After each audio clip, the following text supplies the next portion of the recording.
On this episode, we learn about the Upper Valley Trails Alliance in Norwich, Vermont. Then we look at the problem with wide one-way streets in Lansing, Michigan. We visit the Allen Neighborhood Center in Lansing. Finally, we learn about the Moving Our Community Towards Health Coalition in Lansing. Stay tuned.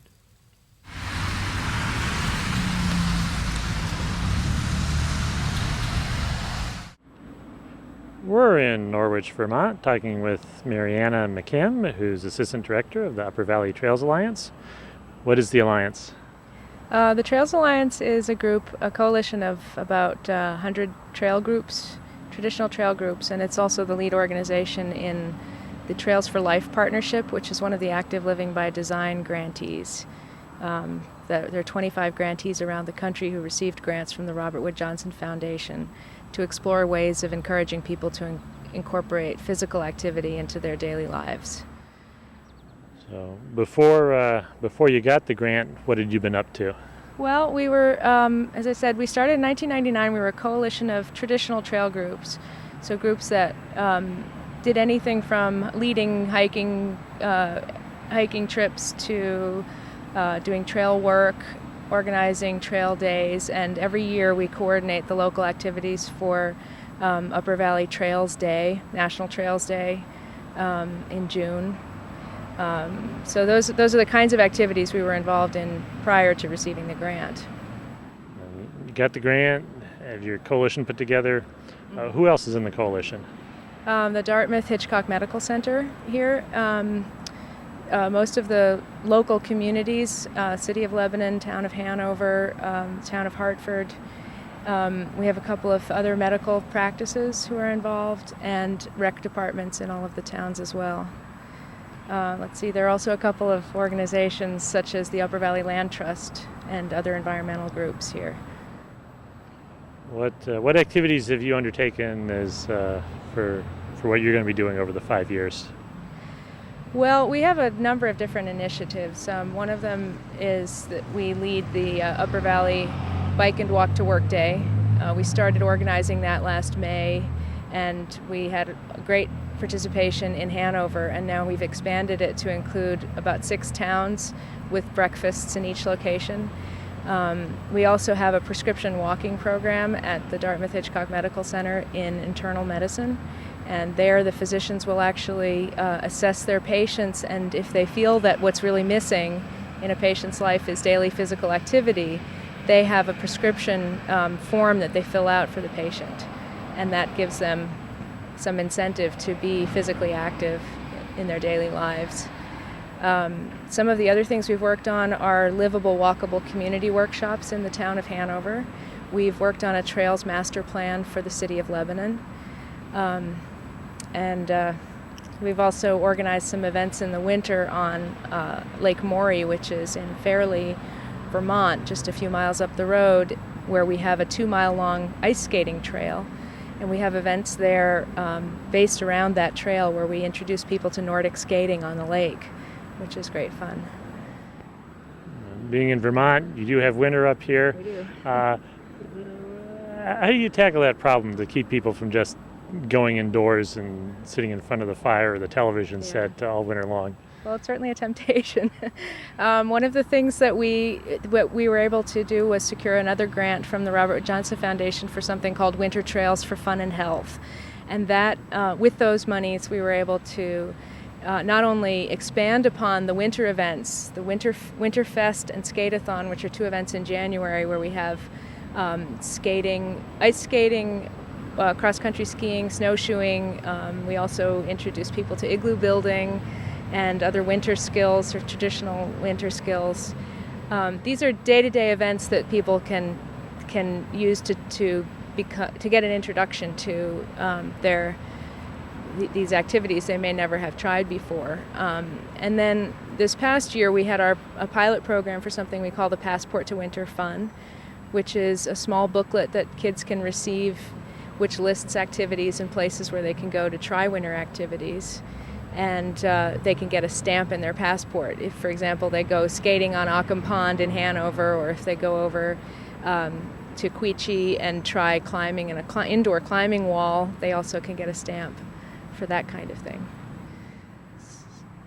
Looking back at the prescription for physical activity, that when a patient receives something written down like that, does that tend to get better attention and better compliance than when the doctor just says, well, you should get more exercise? Mm-hmm. It's an interesting question. We've actually just been looking for somebody to evaluate the program. So we haven't actually assessed who's making use of the prescriptions or how successful, the physicians are being with having the patients comply.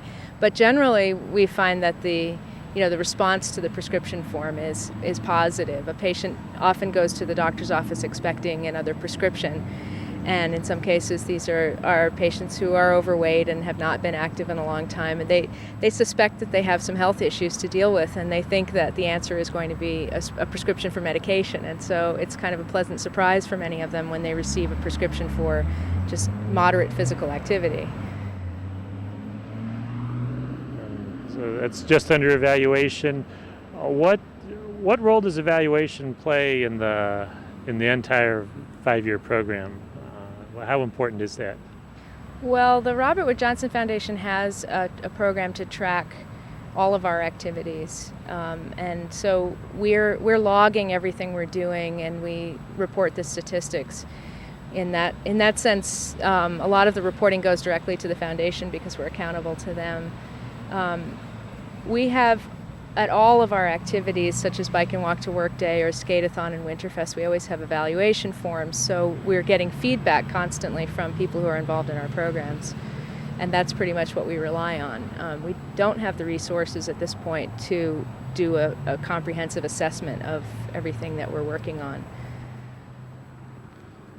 And all this physical activity, sounds like it might be work. Is there fun here? Absolutely, yeah. The passport is a passport to winter fun, for example. Everybody really does love to be outdoors once you have them out and about. A good example of that is that we have been leading walks at Dartmouth College. We invite employees to come out for a lunchtime walk on a trail that's close to campus. And we've just had such terrific response on that program. People just love the fact that they get out of the office. They wouldn't do it on their own, but once they know where the trail is and they know how to get there, they do go out again because it's fun, because they really enjoy it. And the same thing is true for the skating events. We've had a lot of people who just came to Winterfest or Skate-a-thon and tried cross-country skiing for the first time, or snowshoeing, or this lake skating, Nordic skating that we do on the lake. We have a 2-mile long trail. Round trip, it's 4 miles. And people come and they have such a great time that many of them are immediately looking into getting some skates for themselves so that they can do it on their own.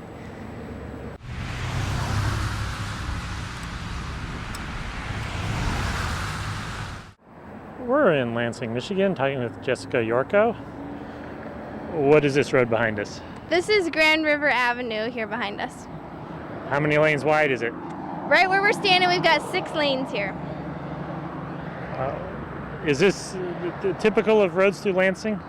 Unfortunately, it's fairly prevalent to see a road that's one way and between 4 and 6 lanes wide. What sort of problems does that create? Well, clearly in terms of walkability, we've got a lot of problems. Just the number of lanes and the width of the lanes, the speed is obviously, probably 40 miles an hour or higher. And we've got all these destinations on this side of the road. We've got a drugstore, a bank, a sub shop, a video store. Further over, we've got restaurants, ice cream shop. And we have this hotel here, and I brought you to this spot because we have out-of-town family who stay here with my son every couple months. And when they want to get something to eat, especially when my son was a baby, you can imagine what I was thinking as a mother of my family trying to get across these lanes.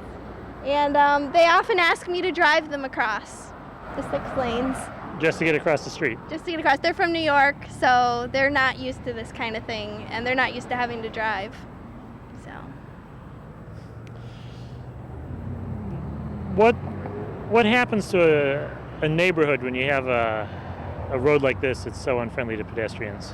Well, what's interesting is that this is actually a pretty high concentration of retail and restaurant right here. And we actually have neighborhoods very close to this little complex here. It's called the Frandor Shopping Center. We've got the Groesbeck neighborhood, which is just over there, and it stretches down. And then we've got the city of East Lansing starts right here. And there's the MSU campus population, students here. And essentially, you're forced to drive here. I've tried biking here to do some grocery shopping. And the bike in is not the bad part because you can take neighborhood streets, but it's when you get here, you really can't go from place to place without your car and not feel like you're going to get hit or just feel disturbed because of the noise. So, you know, you've got neighborhoods there, but they really can't get here. Not only is there this, there is a highway there. For the neighborhoods that are there, you can't really get across this. At this light right here, we don't have a crosswalk or a signal. We have a sidewalk that ends right there. So it breaks up the neighborhoods and people can't get to these places. In other neighborhoods in Lansing where we have these kind of roads, the local businesses have just all closed up. And aside from the extreme discomfort to pedestrians who might venture here, possibly because they have no choice, have you had fatalities? We have.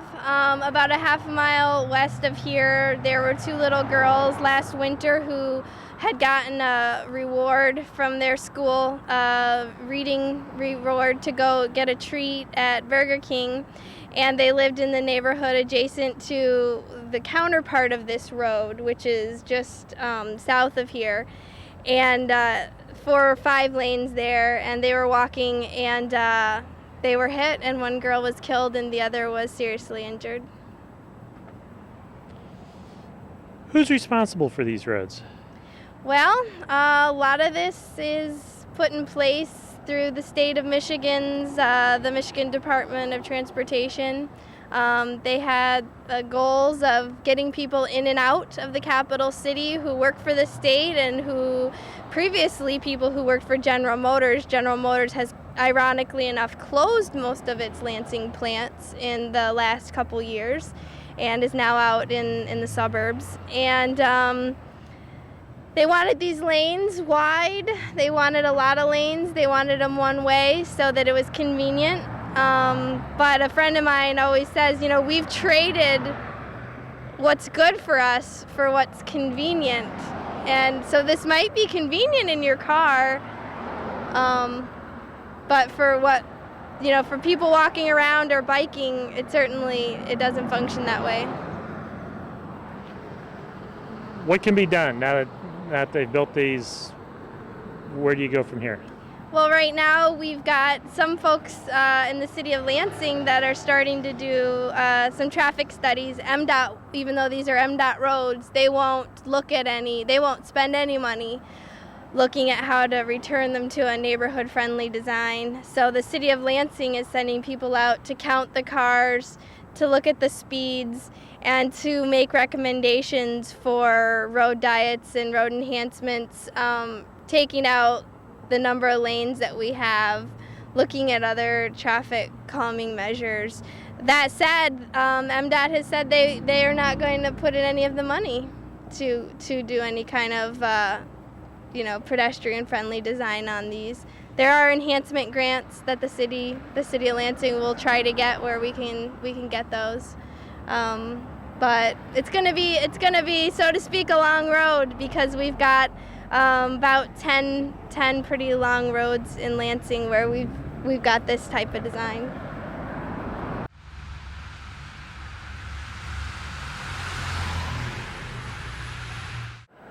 We're in Lansing, Michigan, talking with Sanjay Bisht. We're right in front of the Allen Neighborhood Center. What is that? The Allen Neighborhood Center is an organization centered around implementing health measures in the community.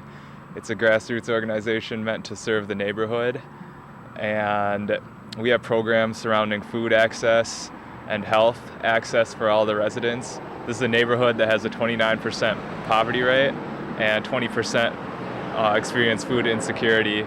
So as in the measures of poverty that are around in the society, there's a lot of noise, there's a lot of construction, and there's a lot of fast traffic, and we're trying to make this a livable community for the neighbors. So we just try to make it a nice, healthy community, I guess, in a holistic sense. Okay, let's first look at the issue of food. What are you able to do? I guess the first question is, how far do you have to go to get to a full-service grocery store? Well, it's gonna be a while. I think on Kalamazoo, which is the strip that we're talking on right now, there's about 3 liquor stores and then no grocery stores within miles. So it's going to be maybe some tax incentives or something. But what we have done is we have a June until October farmers market, which is doing a couple great things within one program. Number one, it's supplying a lot of organic food from local merchants, which takes down our use on oil and pollution and the large-scale distribution system. And also it provides fresh foods and produce and healthy foods within walking distance in a population where many people don't have cars or don't want to spend their money on cars and that maintenance and providing foods for their families. So I think that's the great thing that the Allen Neighborhood Center is doing with the farmers market. Okay, you got the nutrition side of things, then you have the physical activity side of things. What are you able to do to address that side of people's health? Well, as far as physical activity goes, I'm kind of a bicycling advocate at the center. So what we're trying to do is create more consciousness about walking, bicycling, being able to get around without cars and gyms in the neighborhood, to get exercise, get outside. So at the Hunter Park, which is about a couple blocks away to the west here, there's just been installed 20 feet less than half a mile walking path, which is used for biking and walking and rollerblading, and that's part of the Cool Cities initiative that has been granted to the city of Lansing to inject money into Hunter Park. And a lot of people are using it. What used to be an empty perimeter is now filled with families, elders, and children who are using that to gain exercise.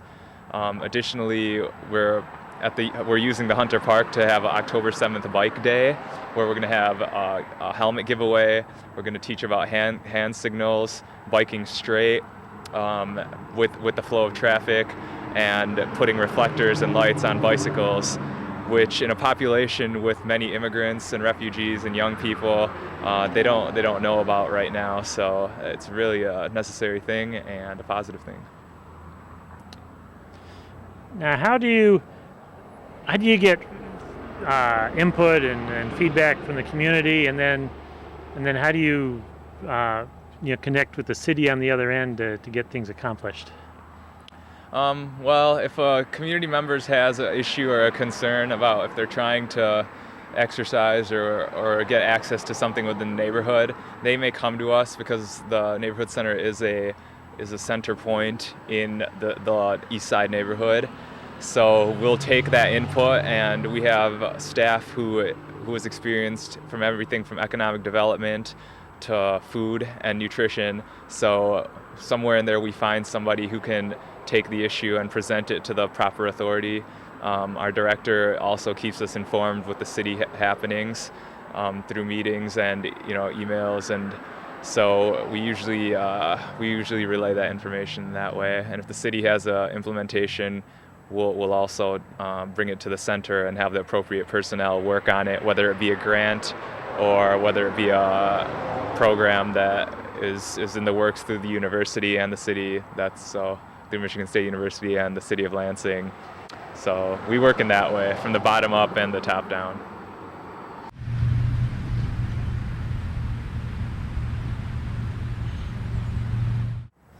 We're in Lansing, Michigan, talking with Leroy Harvey. What's the coalition you've been working with?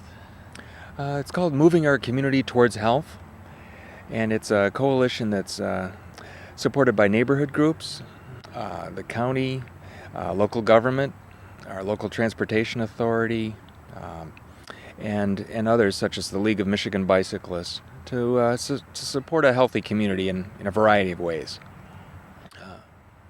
And then when you talk about a healthy community, what does that encompass? I mean, is it more than just whether your blood pressure's right? Well, part of it is how the community itself defines health. There's a real effort in the Ingham County area to look at what's the community agenda.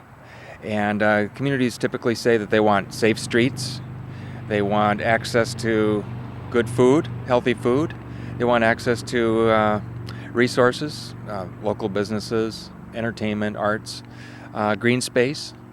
They love their parks. We're standing in one right now. And so the community definition of health is what's kind of central to this.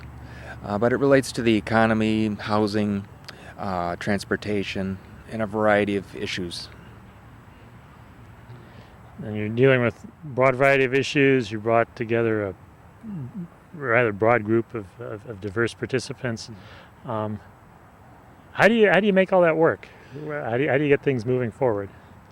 Well, I think the secret is by working close to the community. We're here to support the things that the neighbors want to do as part of a community visioning process. So that's the first thing, sort of aligning with the neighborhood vision. We're working through neighborhood centers, such as the Allen Neighborhood Center, that are kind of rooted in the community. Their residents use these facilities. They engage in their community through these centers. They're part of the committees that define the agenda for the local community. So that's part of it. From another level, though, that we've partnered with some major institutions like the Michigan Department of Community Health and Ingham County. And there's really a focus right now on looking at environments that support healthy lifestyles. So that happens to coincide with the neighborhood visions of safe and healthy streets, bikeable, walkable communities, things like that. So there's sort of a merging of these initiatives from an institutional level, but also on a very neighborhood level. And we're trying to get folks talking to each other and sort of continue to build the vision of what's possible. What can we do together? Because we're finding that as we talk, there's a lot of things we can agree on. And this coalition is a way to bring multiple organizations together to sort of do what most of us want to do anyway. Now, what is this park we're in, and does it represent an example of what can be done? The park is a great example. Some of the recent improvements that have been made here at Hunter Park on the east side of Lansing are the direct result of a neighborhood visioning process that was supported by the institutional partners like the city of Lansing. A group of community residents came together at a local school and started to draw up, okay, what might we want here? It was a very creative process. And things like a walking trail that we see behind us, things like continuing to maintain the park, a community, what we're calling a community garden house or a hoop house where residents can grow vegetables. We're all part of that vision, and that we're starting to see those physical improvements kind of coming to life. There's also been a community celebration that's occurred here that's brought residents together to celebrate the park, but also connect with each other, local music, local restaurants, that type of thing. So it's very much supported by the community and a product of a creative community process. We're hoping to do that in other neighborhoods as well. So how do you define success? How do you know when you're doing the right thing? I think when residents, when people are enthusiastic about the progress, that's a good sign. It's a good indicator. Some success is easy to measure. You can measure the feet of bike path that are created, the miles of river walk. Some are a little harder to measure, like quality of life, social capital. But we're starting to look at indicators for our region about how do we measure some of these things. I think, I've got my own measurements, but it's sort of a blend of quantitative and qualitative indicators. This park is an initiative in the east side. What's going on in the other neighborhoods, and how do the neighborhoods work together? Well, this coalition has been just one of the ways that neighborhood groups are talking to each other regionally. And one of the cool things that's going on right now is this Heart of Michigan trail system. And we're looking at how do the neighborhoods surrounding the greater Lansing area sort of connect with this regional trail system. And so that's one initiative. Another is looking at sort of the centers of activity in the Lansing area, and kind of the outer ring, or the ring of neighborhoods that surround the downtown area. And how do we connect between neighborhoods? South Lansing, North Town, East Side. How do we work together to sort of create sort of transportation arteries so that we could potentially be better connected as this outer ring of vital community centers. So that's another area. And then by working together around issues that we all share an interest in, safe roads, walkability, we could promote sort of policy changes and broader regional initiatives together, where if we were just working on our own issues in our own backyard, we might not have as strong a voice. So looking at a regional growth plan, looking at our local transportation authority, looking at maybe even state policy that might implement or might support walkable, bikeable communities. Visit us on the internet at www.pedestrians.org.